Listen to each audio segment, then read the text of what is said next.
Hello everyone, સ્વાગત છે તમારું મારા કિચનમાં। તો આજે હું અહીંયા ગોળનો બિલકુલ પાયો કર્યા વગર અને ગેસ પણ ચાલુ કર્યા વગર ઠંડી વધેલી ભાખરીમાંથી ગોળના ચૂરમા લાડુ બનાવીશ, જેને આપણે વેસ્ટમાંથી બેસ્ટ પણ કહી શકીએ। અને જો તમારે પણ વારંવાર આ રીતે ભાખરી વધતી હોય તો ઠંડી પડેલી ભાખરીમાંથી તમે પણ મારી આ રેસીપીથી એકવાર ચોક્કસથી બનાવીને ટ્રાય કરજો, ખૂબ જ એવા ટેસ્ટી બને છે। જો તમને મારો વિડીયો પસંદ આવે તો સ્કીપ કર્યા વગર એન્ડ સુધી જોતા રહેજો અને તમારા ગ્રુપમાં વધારેમાં વધારે શેર કરજો। તો મારી પાસે 2 ઠંડી વધેલી ભાખરી પડી હતી અને અમે તો આ રીતે વારંવાર બનાવતા જ હોઈએ છીએ, પરંતુ આજે મને વિચાર આવ્યો કે આ રેસીપી તમારી સાથે પણ હું શેર કરું। તો જે 2 ભાખરી છે એને આ રીતે બાઉલ લઈ અને એમાં ટુકડા આપણે કરી દઈશું। જે ભાખરીનો આપણે ભૂકો કરવાનો છે, એકદમ ઝીણો એવો ભૂકો કરવાનો છે, પરંતુ હું અહીંયા હાથ વડે ભૂકો કરીશ, કોઈ મિક્સરમાં કે કોઈ ખલમાં આપણે એને કરવાનું નથી। આ રીતે હાથ વડે કરવાથી મીઠાશ કંઈક અલગ જ આવતી હોય છે। તો ભાખરીમાંથી આપણે જે ભૂકો કર્યો છે એમાંથી તમે ચૂરમું પણ બનાવી શકો છો અને નાના નાના લાડુ પણ બનાવી શકો છો, જેને આપણે ભાખરીનું ચૂરમું કે ભાખરીના લાડુ પણ કહી શકીએ, પરંતુ આજે હું અહીંયા નાના નાના લાડુ બનાવવાની છું। તો તમે જોઈ શકો છો કે મેં ધીરે ધીરે કરી આ રીતે બધો જ ભાખરીનો ભૂકો હાથ વડે મસળી અને રેડી કરી દીધો છે। થોડા થોડા એવા ટુકડા ઉપર રહી ગયા હોય તો આ રીતે કરી અને હાથ વડે આપણે એને મસળી અને આપણે રેડી કરી દેવાનું। તો આ રીતે તમે જોઈ શકો છો કે મેં સરસ એવો ઝીણો ભૂકો કરી દીધો છે। આને કોઈ ચારણી વડે આપણે ચાળવાનું નથી, અંદર જે નાના નાના ટુકડા છે એ પણ એમના એમ રહેવા દેવાના, એનાથી ખાવાની ખૂબ જ મજા આવે છે। ચપટી જેવો આપણે એલચી પાવડર એડ કરીશું અને મેં અહીંયા ગોળ લઈ લીધો છે। ગોળ મેં અહીંયા ઝીણો સમારીને લીધો છે। આ રીતે હાથ વડે આપણે અંદર થોડો એવો ગોળ એડ કરી દઈશું, કોઈ મેં માપ નથી લીધું, જેવું તમારે ગળ્યું જોઈએ એ રીતે તમે અંદર ગોળ એડ કરી શકો છો।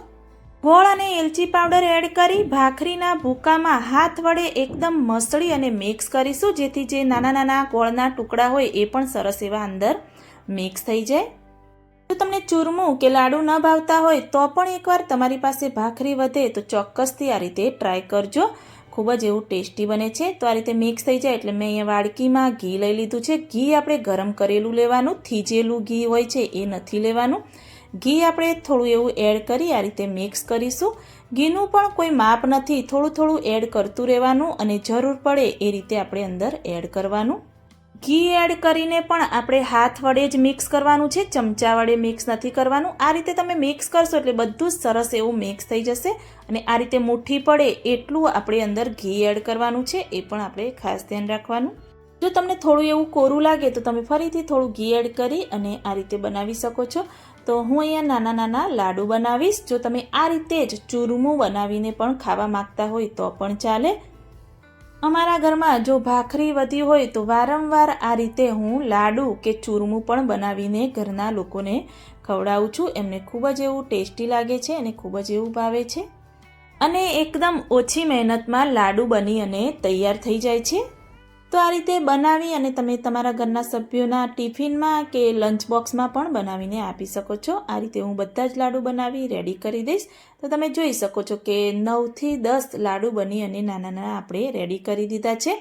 તો હવે મેં અહીંયા એક ડીશમાં ખસખસ લઈ લીધી છે। તો લાડુ ઉપર આપણે ખસખસને થોડી એવી કોટ કરીશું, જેથી જોઈને ખાવાનું મન થાય અને આપણા અસલ એવા લાડુ બની અને તૈયાર થાય। એને જમવાની સાથે જો ગળ્યું કે સ્વીટ પસંદ હોય અને ખાવાની ટેવ હોય તો તમે આ રીતે ભાખરી વધી હોય તો બનાવીને પણ રાખી શકો છો અને આપી શકો છો। તો આ રીતે બધા જ લાડુ આપણે ખસખસમાં કોટ કરી અને ફટાફટ રેડી કરી દઈશું। જો તમને લાડુ ખૂબ જ ભાવતા હોય અને ખૂબ જ પસંદ હોય તો તમારે ઝટપટ ઓછી મહેનતમાં બનાવીને તૈયાર કરવા હોય તો આ રીતે તમારી પાસે પણ ઠંડી વધેલી ભાખરી પડી હોય તો તમે બનાવી શકો છો, તમને જરાય પણ ખબર નહીં પડે કે આ ભાખરીના લાડુ છે। તો ઓછી મહેનતમાં ઝટપટ બની જતા અને વેસ્ટમાંથી બેસ્ટ પણ આપણે કહી શકીએ તેવા ઠંડી વધેલી ભાખરીમાંથી મેં અહીંયા લાડુ બનાવીને તમને એની રેસીપી શેર કરી છે। જો તમને પણ લાડુ ભાવતા હોય તો તમે પણ આ રીતે ઘરે એકવાર ચોક્કસથી ટ્રાય કરજો અને મને કમેન્ટમાં જરૂરથી બતાવજો કે મારી આ રેસીપી તમને કેવી લાગી. જો સારી લાગી હોય તો મારી ચેનલને લાઇક, શેર, કમેન્ટ કરજો. મળીએ કોઈ એક નવા